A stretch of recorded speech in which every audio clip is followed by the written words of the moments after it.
Welcome and good morning to Thousand Oaks Rams facility at Cal Lutheran for another edition of Rams Camp Live presented by UNIFY Financial Credit Union. I'm Serena Morales, joined by my good friend, Rams radio analyst, former Pro Bowler Maurice Jones-Drew, who's also a photographer. You are following National Geographic this morning. Serena, I am terrified of wild animals, and I don't know if they caught this on camera, but a hawk just flew by with a squirrel in his grasp. And I almost left because I don't do those things. But because it's about you, all the fans, and the Ramley that I'm going to stick in. The sacrifices Maurice made this morning are impeccable. Speaking of wild things, we got a lot of wild things to talk about, including our tight end group. Jalen Ramsey has been wild this training camp. We're also going to talk about Robert Woods and how he continues to be like this low-key superstar, you know. And we're going to get to that. We're also going to give our daily fan giveaway. So we'll stay tuned for that. And we also are going to talk about the middle linebacker position. Yes. There's lots to talk around the linebacker position in general, so we're going to get to that. But we're going to start with, first and foremost, Aaron Donald, because he is who he is, and he's AD for a reason.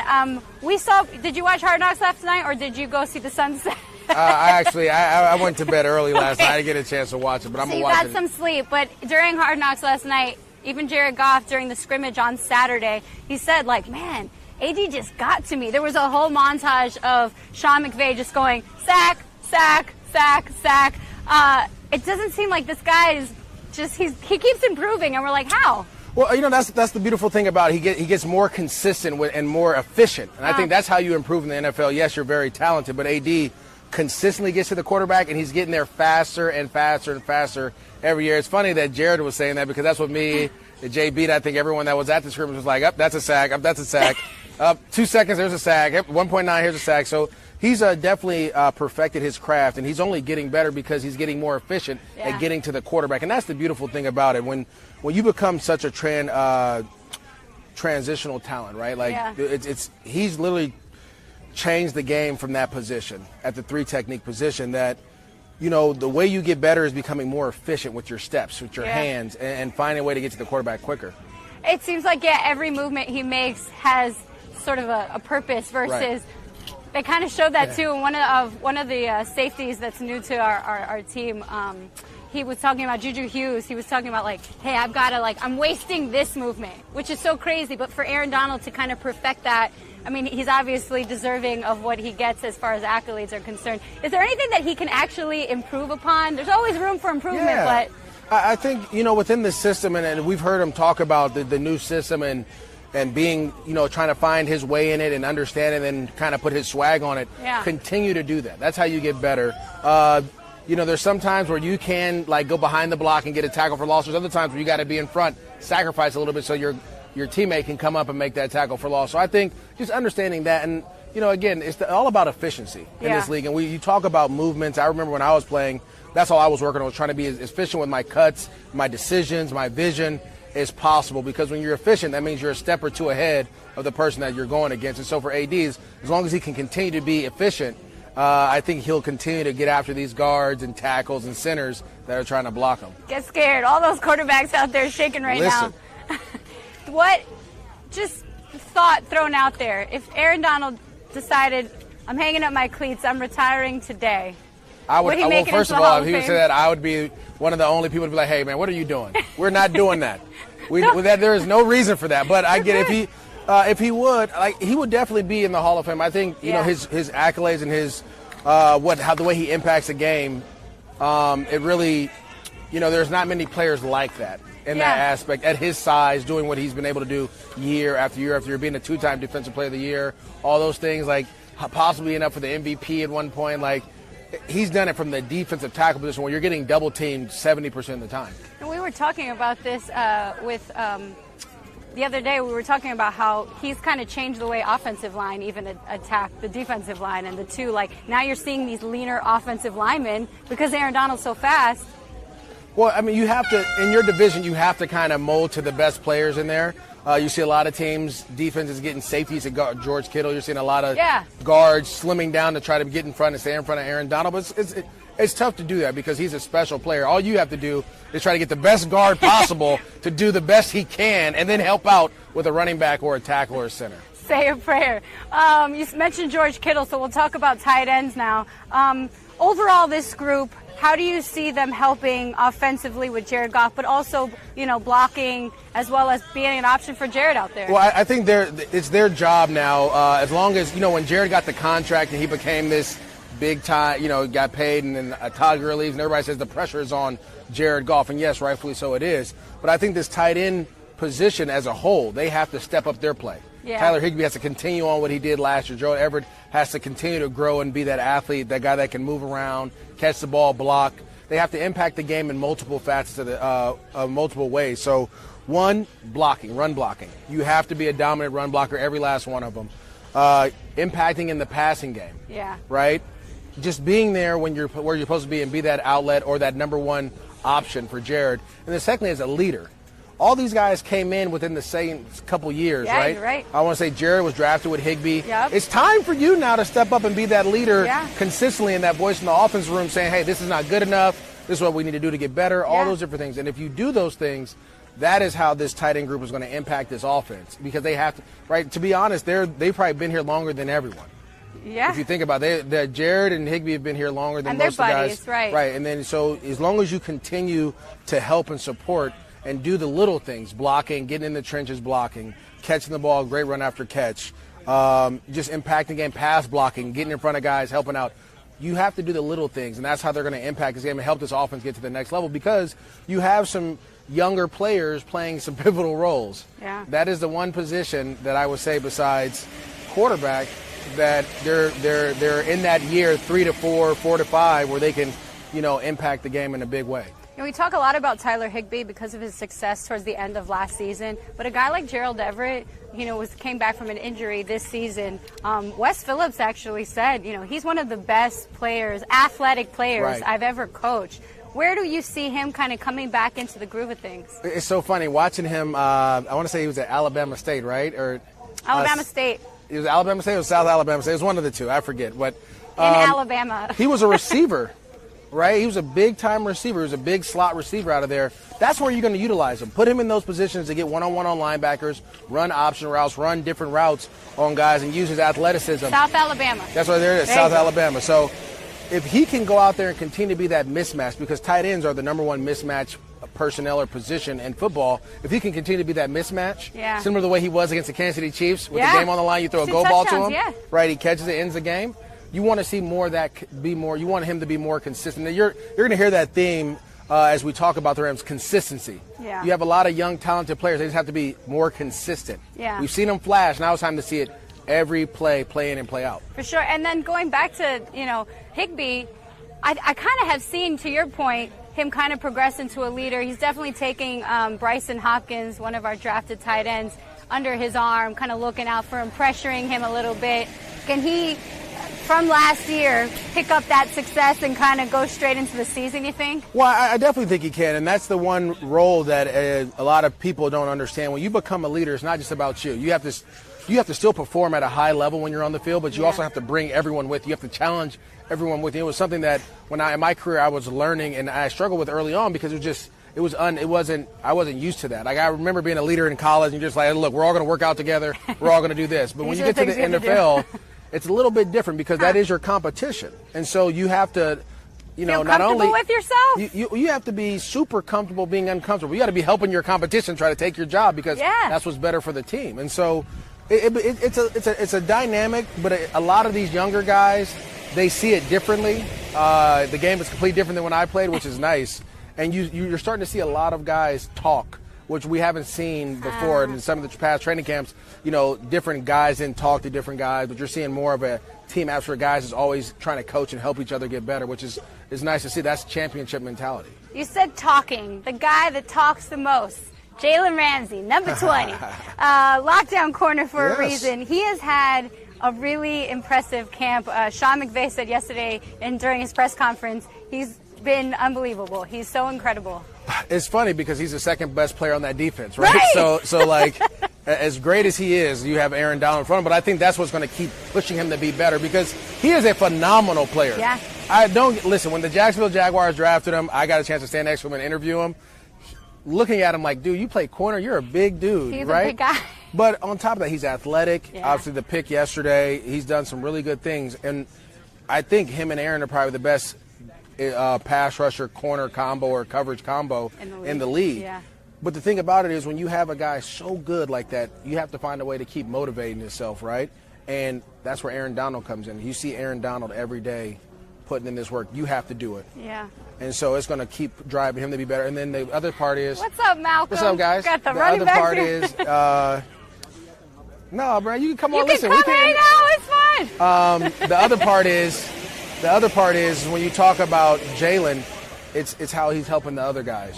Troy Hill, how he's helping Dante Dion, yep, and sure. he's taking guys under his ring, and you're hearing some of the comments like, if you look at the quarterback, he's going to be completing passes on you. That's something he learned or something someone taught him that he learned, and so you're passing on that knowledge down, and that's, again, it's the leadership part of it, and that's what you're seeing. A championship mentality is you're always helping people to get better, and you're pushing yourself to get better every day, and so Jalen's definitely done that. I've seen him in one-on-ones trying to guard some of the top guys, play after play after play. And I can't wait to see how this whole thing pans out come week 1. He's been very, to me, watching him from afar, he's been very comfortable. He's definitely a good teammate. Even the other day, he was walking by. He's had 3 interceptions this camp, but 2 in team drills. And he called me out while I was doing a rundown yesterday, like, Serena, I had 3 interceptions. I was like, my bad, okay. Yeah, you definitely you always want to have tallies of what you have going on because you're competing at all times. Right, you would think a guy like Jalen Ramsey is not like keeping note, but he is keeping note. Come on, listen, you can't say anything about Jalen for him, and he was going to remember it. Trust me, I've learned. Like when I used to go to interview him, I'd be like, hey, look, I didn't say anything bad about you. All right, all I did was don't leave me hanging. All I did was that's my guy. All I did was.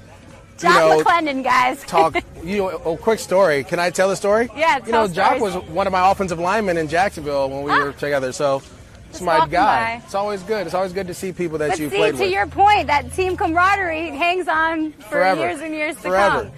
For those who are just tuning in, you're watching Rams Camp Live presented by UNIFY Financial Credit Union. We're giving away a prize towards the end of our Rams Camp Live, so stay tuned for that. In the meantime, we're going to jump. We talked about teammates. One of the best teammates on the offense, Robert Woods, who is sort of this unsung hero. He's always this, I don't know, he's had back-to-back 1,000-yard receiving seasons, and somehow he didn't get a nod on the top 100 list.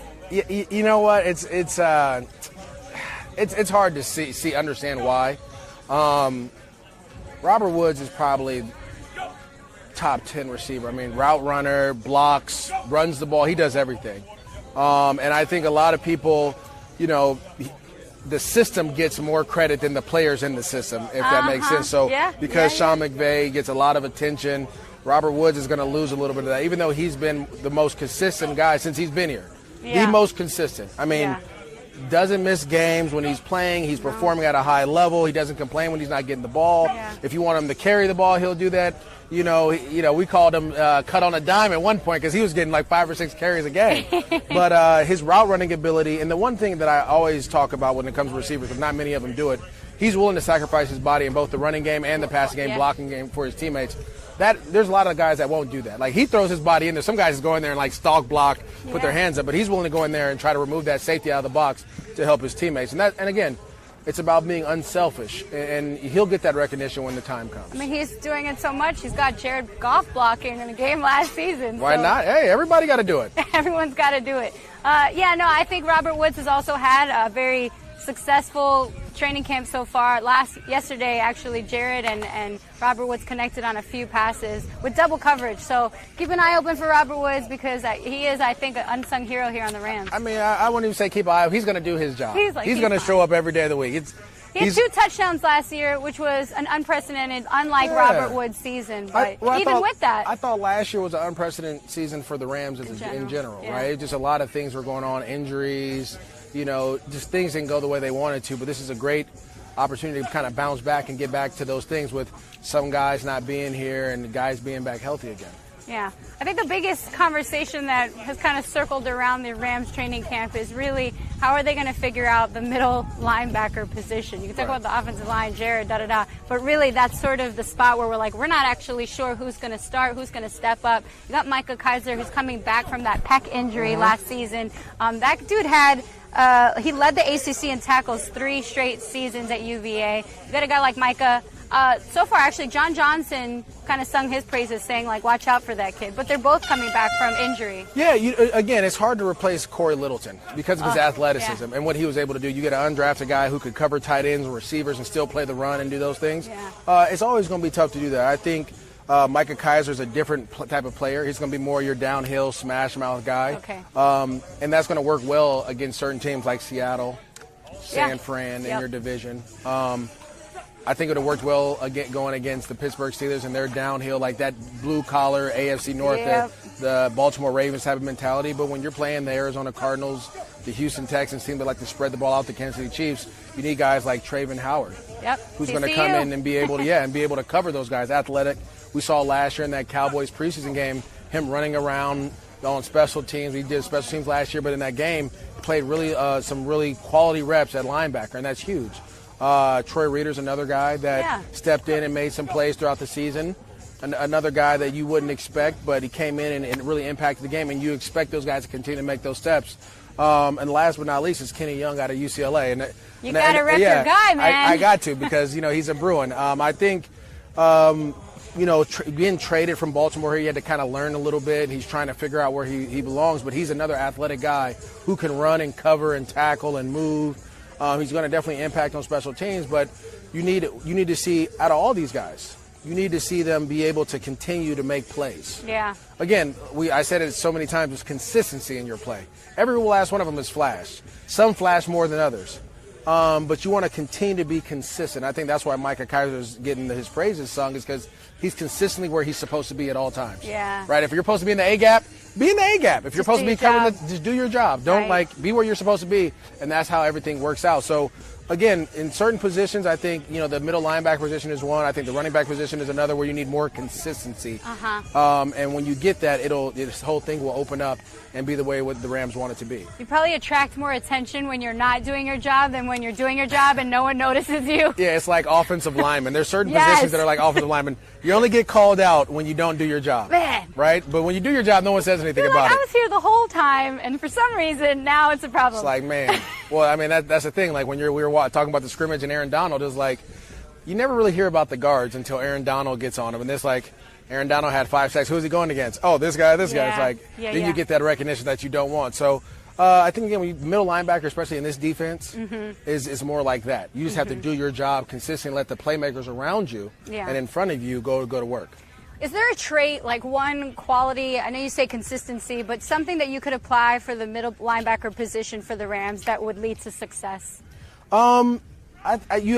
Just depends, because every game is You're different. under a guy like Joe Barry. Joe Barry is like one of the best teachers on earth. Well, the thing is, it's each team you play is going to present a different challenge, and I think that is what Joe Barry, and that defensive staff, they have to figure out which linebacker, which linebacker is going to fit that. Like I said, if it's the Seattle Seahawks and the Niners who like to run the ball, get Micah. Get my stud, tackler in there. But if it's the Arizona Cardinals who wants to throw it all over the yard, I need more athletic guys running around. So it may be safeties playing linebacker, some of these other guys. Which we've seen JJ do that, Right, some other younger guys that can come in and do that as well. So this league has become a matchup league. Yeah. It's not like, I remember when I used to play, everyone ran the ball except for the Colts. And everyone else, and then you knew first and second down was going to be 21, 12 personnel. You could put your base guys out there. Now, some guys come out in 5 wides on first down, and it's just all over the place. So you have to match up with each team. And then, that sucks. But at the same time, the Rams defense they have the personnel to match up with every team that they're going to play this year. Is there something, just as a former player, you keep talking about, man, the game has changed a lot since you played, that you're just like, man, I don't even know how I would be able to tackle this, pun intended. Well, for me, it's like when I played, you were a first and second down back or a third down back. Yeah. And then as my career went on, those started to merge together. Now you have the new back like Christian McCaffrey or Todd Gurley, guys that can catch the ball out of the backfield, Alvin Kamara, those guys. And so for me, it's like, shoot, I was doing that, but I was just a little bit ahead of my time. I think when you see the linebackers that you're playing against, And as a defender, the game is gone from zone and just kind of doing your job to more man matchup, tighter windows, forcing the quarterbacks to hold the ball a little bit longer, being more aggressive defensively than they were back when I was playing. AKA Aaron Donald. AKA Aaron Always Donald. Aaron Donald. Speaking of Aaron Donald and great things, we are now giving away our prize, our daily prize for Rams Camp Live, and this is going to be a Rams sweatshirt. Now, if you're in Los Angeles, you might not need that sweatshirt. Thank you. Right now, but you will need it soon. At some point soon because football season is very close. So with that, I am giving our prize away to Alex Gonzalez. Thank you for watching Rams Camp Live, and congratulations. Stay warm. Wear it in your air conditioning. It's totally fine. That's what we can do. Sleep in it. Sleep in it. It's cozy. It's exciting, and it's the new colors. So you're getting hooked up with some new Rams swag. But overall, MJD, thank you for joining us today on Rams Camp Live. For all of you tuning in, presented by UNIFY Financial Credit Union, you can check out all 32 teams during training camp on the NFL Network. In the meantime, we will be hanging here, and we will be back tomorrow. So enjoy the rest of your day. Thank you again for joining us on Rams Camp Live, presented by UNIFY Financial Credit Union.